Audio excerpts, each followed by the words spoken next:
मेरो मम्मीले भन्ने गर्नुहुन्छ पैसा कमाउनु ठुलो कुरा हैन, पैसा बचाउनु ठुलो कुरा हो र बचाएको पैसालाई म्यानेज कसरी गर्ने त्यो त झन् ठुलो कुरा हो। सर तपाईले भन्ने कुरा त ठिकै हो, तर आफ्नो अगाडि तपाईले यत्रो 6-6 वटा डिब्बा राख्नु भएको छ र यत्रो पैसाको गट्टी राख्नु भएको छ, यो केको लागि हो सर? के स्पेशल छ र आज? यस, आज म तपाईको लागि मनी म्यानेजमेन्टको एकदमै पावरफुल फर्मुला दिन गइरहेको छु, जसले तपाईको पैसा प्रतिको माइन्डसेट कम्प्लिटली बदल्न सक्छ र तपाई पनि एउटा रिच लाइफ जिउन सक्नुहुन्छ। हामी सबैलाई लाग्छ पैसा त कमाइरहेको छु तर कहाँ गइरहेछ पत्तै लाग्दैन, के गरे जस्तो पनि लाग्दैन, 1 रुपैयाँ सेभिङ पनि छैन र लाइफमा केही फन पनि छैन। भइकेरहेछ कति पैसाको खुट्टा त छैन, हतार हतार दौडे मबाट टाढा टाढा मात्रै जान्छ। यहाँ सबैभन्दा ठुलो प्रब्लम के हो त? तपाईले बुझिसक्नु भयो होला, प्रब्लम अरू कोहीमा हैन, प्रब्लम आफैमा छ र आफूभित्र दुईवटा कुराको मेन प्रब्लम देखिन्छ।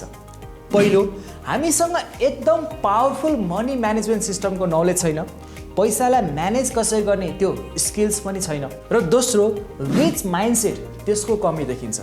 तपाईले कहिले सोच्नु भएको छ किन धनी मान्छे झन्झन धनी बन्दैछन् र किन गरिब मान्छे झन्झन गरिब? तपाईसँग यसको एन्सर थुप्रै होला, तर वास्तविकता के हो भने रिचसँग रिच माइन्डसेट हुन्छ र गरिबसँग पुवर माइन्डसेट। यो दुवै प्रब्लमको सल्युसन के हो? आज मैले यही सल्युसन लिएर आएको छु। भिडियोलाई अन्त्यसम्म अवश्य हेर्नु होला र च्यानलमा नयाँ हुनुहुन्छ भने च्यानललाई सब्स्क्राइब पनि अवश्य गर्नु होला।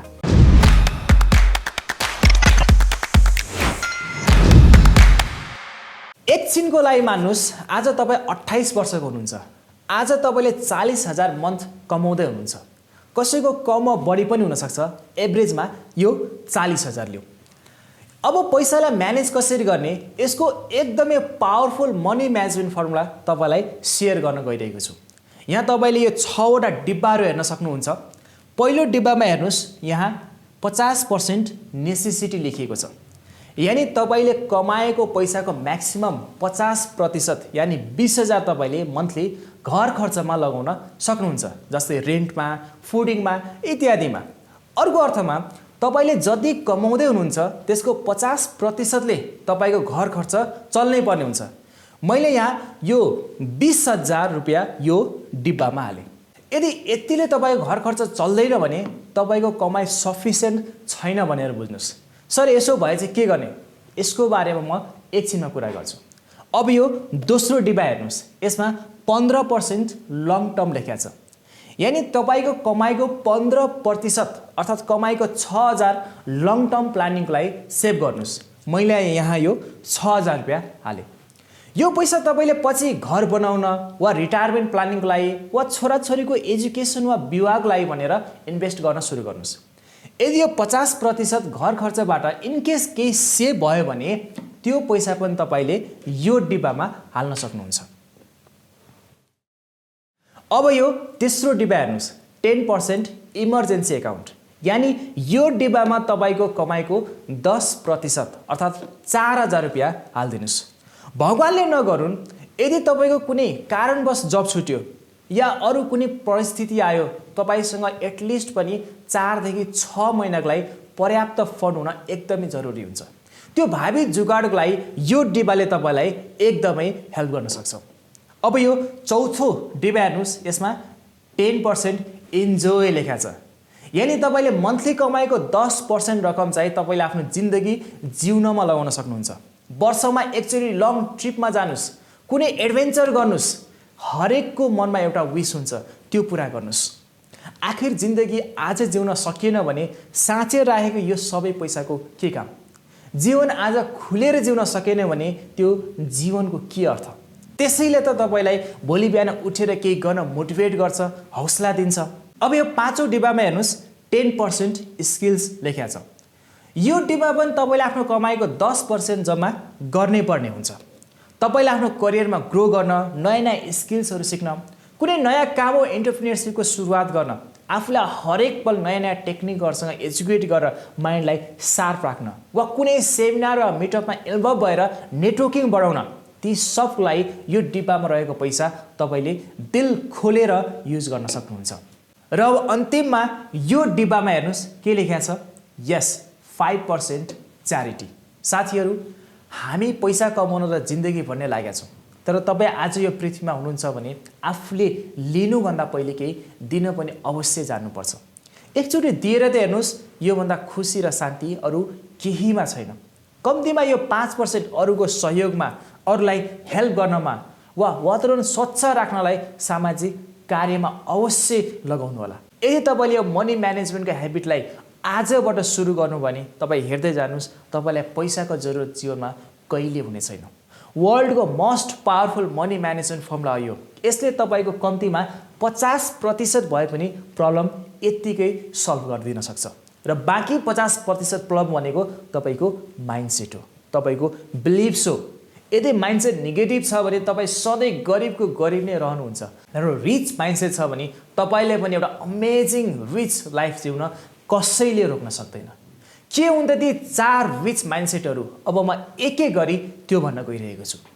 Rich mindset number 1, never doubt yourself. हाम्रो मनमा सधैँ एउटा कुराले सधैँ सताइरहेको हुन्छ कि म यो गर्न सक्दिनँ, म त गरिबको छोरा हो, म त धनी बन्नै सक्दिनँ, पैसा कमाउनै सक्दिनँ, म त यसरी नै जिउनुपर्छ भनिन्छ। तपाईँ जे सोच्नुहुन्छ तपाईँ त्यही नै बन्ने हुन्छ। त्यसैले पहिलो त आफ्नो सोचलाई बदल्नुहोस्। Rich mindset number 2, coming out of comfort zone. मलाई एउटा कुराको जवाफ दिनुहोस्, आज तपाईँ सानो बच्चाबाट 20 वर्ष 25 वर्ष बित्यो तर अझै पनि आफ्नो परिस्थिति त्यहीको त्यही छ। यो किन होला? तपाईँले न्युटनको थर्ड रुल त सुन्नुभयो के होला कि every action is equal and opposite reaction. अर्थात् तपाईँ जे गर्नुहुन्छ तपाईँले त्यस्तै फल पाउनुहुन्छ। यानि तपाईँले 25 वर्षदेखि जे सोच्दै आउनुभयो त्यसले तपाईँले अझैसम्म सोचेको जस्तो रिजल्ट दिएन भने फेरि पनि त्यही आदत कन्टिन्यू गर्नुभयो भने के त्यसले तपाईँलाई अब चाहिँ डिफ्रेन्ट रिजल्ट देला त? No. Rich mindset number 3, upgrading your skills to achieve your bigger goals. मैले कि तपाईँलाई मन्थली 40,000 को मात्र इक्जाम्पल लिए। आई नो त्यो रकम तपाईँलाई आफ्नो सपना पुरा गर्न सफिसियन्ट नहोला, तपाईँको सपना एकदम ठुलो होला, तर त्यसको लागि गर्ने के? मैले अघि 5औं डिब्बामा तपाईँले आफ्नो कमाइको 10% पैसा जम्मा गर्नु भने त्यो किन होला? किनकि यदि तपाईँ यो 40,000बाट 2 लाखसम्म पुग्न चाहनुहुन्छ भने तपाईँले आफ्नो स्किल्स बढाउनै पर्ने हुन्छ। त्यसको अरू कुनै उपाय छैन। You must know that next level of success demands next level of skill set. र अन्तिममा छ rich mindset number 4, learning how to invest your money. धनी मान्छेहरू झन् धनी बन्नुको एउटा सिक्रेट थाहा छ तपाईँलाई? उनीहरू के कुरामा निपुण हुन्छन् भने दे नो कि पैसाबाट पैसा कसरी कमाउने, यानि आफूसँग भएको पैसा सही ठाउँमा कसरी लगानी गर्न सकिन्छ जसले तपाईँलाई एउटा राम्रो रिटर्न दिन सकोस्। यो पनि तपाईँले एउटा सिक्नै पर्ने एउटा ठुलो स्किल सेट हो। एउटा पुवर माइन्डसेट भएको व्यक्तिले आफूसँग भएको पैसा मोज मस्तीमा अननेसेसरी खर्चमा वेस्ट गर्छन् भने रिच माइन्डसेट भएको व्यक्तिले त्यसलाई सही ठाउँमा इन्भेस्ट गर्नमा युज गर्छ। And that's the difference. Rich mindset रिचसँग मात्रै हुन्छ भन्ने पनि छैन। हामी सबैले पनि आफूलाई रिच बनाउन, एउटा रिच लाइफ जिउन यो रिच माइन्डसेट आफूमा विकसित गर्न सकिन्छ। यदि तपाईँले यसलाई मनन गर्नुभयो र मनीलाई म्यानेज कसरी गर्ने त्यो फर्मुला आफ्नो जीवनमा स्ट्रिक्टली एप्लाई गर्नुभयो भने बिलिभ मी यसले हामी सबैको जीवनमा ठुलो परिवर्तन ल्याउन सक्छ। अहिलेसम्म त यसै आएन उसै आएन, एक्चुअली ट्राई गरेर के छ न भइहाल्छ कि। So thank you.